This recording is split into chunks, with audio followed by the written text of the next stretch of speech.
So in a previous video, we talked about choosing and siting Japanese maples, and I decided that this one is actually going to be a container planting here. And I really like the idea of bringing in this like deeper red crimson color and having that closer to the common house, and then seeing the further ones in the distance planted in the landscape.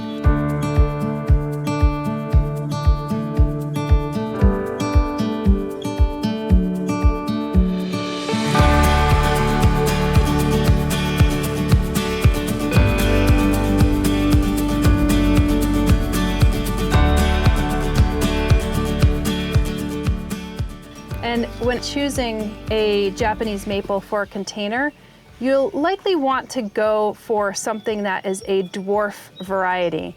Now, basically any Japanese maple could be turned into a bonsai or kept small by pruning, whether that's root pruning or actually pruning some of the branches up here. But this one is a true dwarf variety. I chose this Rhode Island Red Acer palmatum. If you're looking to have a slow growing container specimen, then I would recommend, if you go to a nursery or if you're looking in an online nursery, to look for ones that are in the dwarf grouping, because those are the ones that are going to stay small for a longer period of time. This one has basically a maximum growth of 6 feet tall and 6 feet high. So it'll basically get the size of me and it'll be like a round ball. So that will be more of the growth structure of this particular cultivated variety. Typically, folks will spend lots of time searching for the right kind of pot for their Japanese maple.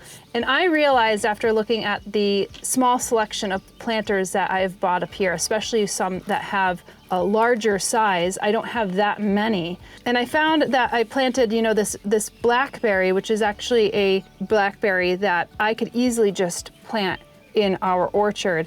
And I realized this is the pot that I'd rather have this Rhode Island Red Acer palmatum in. So that's what I'm actually gonna do. I just recently actually potted this blackberry up, but it's gonna be no problem. I'll actually pull that out. I'll temporarily put it into a black plastic nursery pot, and then I'll eventually just plant this up in the landscape and water that in. Now, something to consider, we're in zone 5, zone 6, and you will definitely want to choose a container that is more frost proof. Now, I don't know if this container is frost proof, so I think it would behoove me to bring in the Acer palmatum into the garage or into the chicken coop or into a greenhouse or something during the winter months, just so that the roots don't freeze. So that is something to consider. I'm just gonna get started and then I'll talk to you a bit more about what it means to plant the Japanese maple into a container. So I'm just gonna work this out, taking this hoary knife.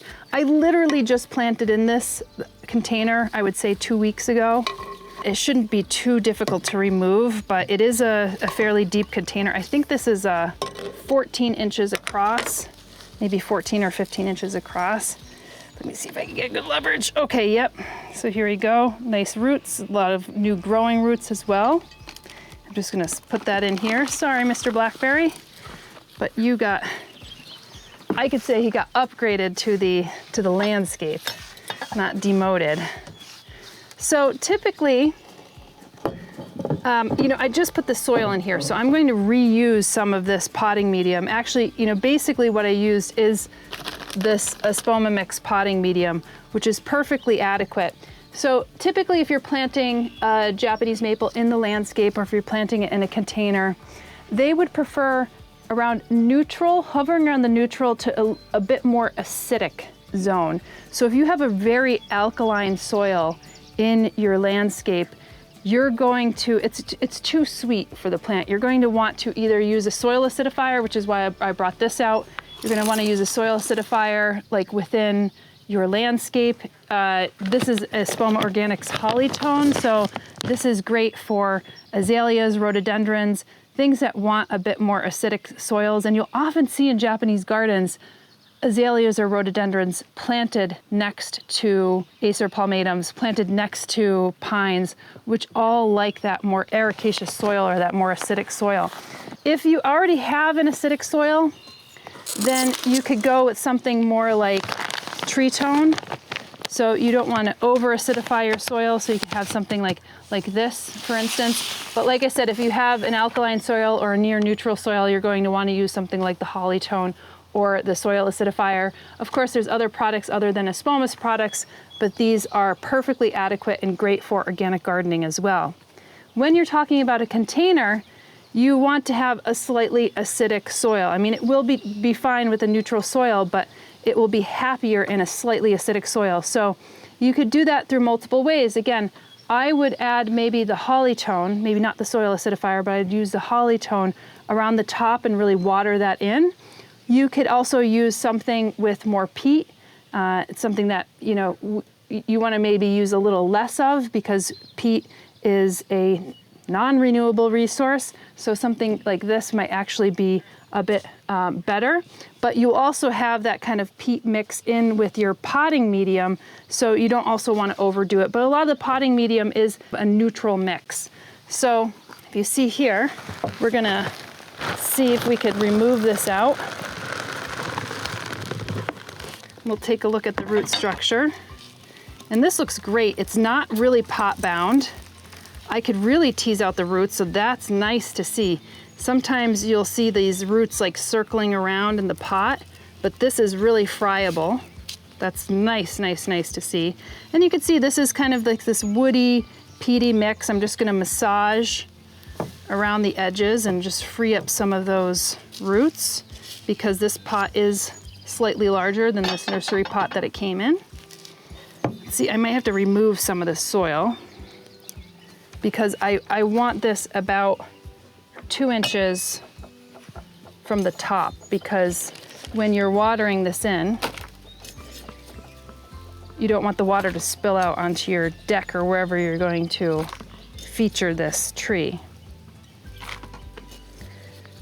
Oftentimes an easy way to pot a plant up is if you stick this in and then you put soil around it. But because I already had a plant in here previously, I'm going to not do that, because I already have soil that's in here and it's harder to kind of put this in. And I would say that if the previous plant that you're taking out, if you notice that it was like diseased, for instance, then you'll probably want to compost the other soil that you had. But I had just literally planted that blackberry in there, and the soils looks excellent, at least by my eye. So if you wanted to take the extra precautions, you could actually do that. But in this instance, I'm not gonna do that. So I'm just gonna use some of that soil. I might have to top it up with some more potting medium. And I am noticing, you know, because this just came from the nursery, that it has some slow release fertilizer in it.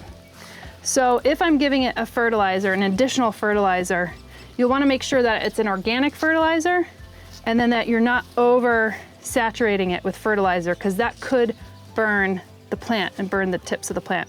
I will also say that you will want to fertilize any Acer palmatum or any Japanese maple in a container, because it's not connected to the greater world, and it's not going to be able to take on nutrients. So you're gonna have to actually give it nutrients, which is important to note. So I am gonna give it some more. I'm gonna just top it up with some more soil. So when I mentioned the organic fertilizer, that's a fertilizer that's made from organic sources. It's not synthesized in a lab. So something organic will actually be a much gentler fertilizer, and it will actually work with the microbiota that's in the soil. So because this is not going to be planted in the ground, but it is going to be positioned outside, you actually might get some of that biologically active soil in here. And eventually you may choose to want to plant this in your landscape. So just to give you an example of this, what this potting medium looks like, if you want to get it. It's nice, it has like this perlite in it as well, and it has some chunks of wood. So that's a nice little mix here. And again, I don't want it to come up too high. I don't want it to be, you know, at the level of the top of the pot, because when you water this in, you don't want the water to splash out. So something that I'm going to be using here is this holly tone, something that will actually assist in the transplant process because it has their biotone. and also acts as an acidifier and also as a fertilizer. Sprinkle 1 teaspoon of Holly-tone for every 3 inches of pot diameter. So 3 inches of pot diameter. If that's 15 inches of pot diameter, that's 5. So it's basically 5 teaspoons. I'm just gonna eyeball it, and I'm just gonna lightly go around the root zone here. And like I said, this has some slow release fertilizer, so I might even go a little less of this. But again, this is just to not only fertilize, help with the transplant process, but also just give a little acidity to the soil. And then I'm just gonna water that in. And you might notice as you're watering it in, some of the soil will settle and the root starts to show on the plant. Well, you could always just add more soil to the top, and you'll see that that's what's happening.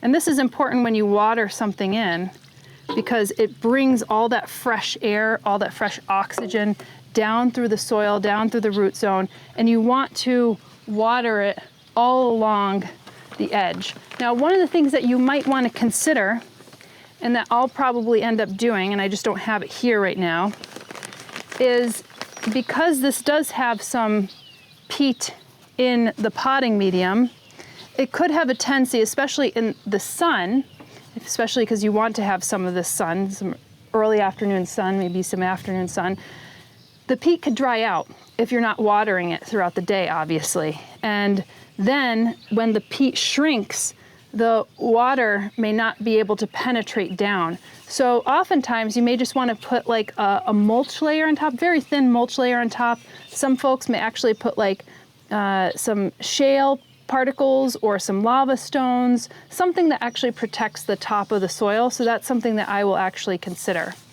Now, we did that, but let's take a look at the structure of this tree. And you know, this came to me, it's not something that I picked out from a nursery, it's something that was sent to me. I picked out the cultivar, of course, but I didn't get to pick my specimen. So I just want to go through here. See this little dead bit right here? I'm gonna just snip that right off. I'm gonna take my bypass pruners and snip that right off. Anything that looks broken or twisted or dead or anything along those lines, I'm just gonna give this a good clip. I'm gonna use my other pruners because they're a little thinner. I'm just gonna clip this one right off to that base, just like that. And yeah, and some of these leaves are a little crispy, but that's okay, you know, by me. This one, I think I'm just gonna clip off totally. So this had some new growth on it, but I just wanna free up some of that central space. This one kind of looks a little funky too. You see, it's just a bit too big. I'd rather keep a shape that is rounder. So I'm gonna clip actually this off and this off, just like that. Yeah, see this one?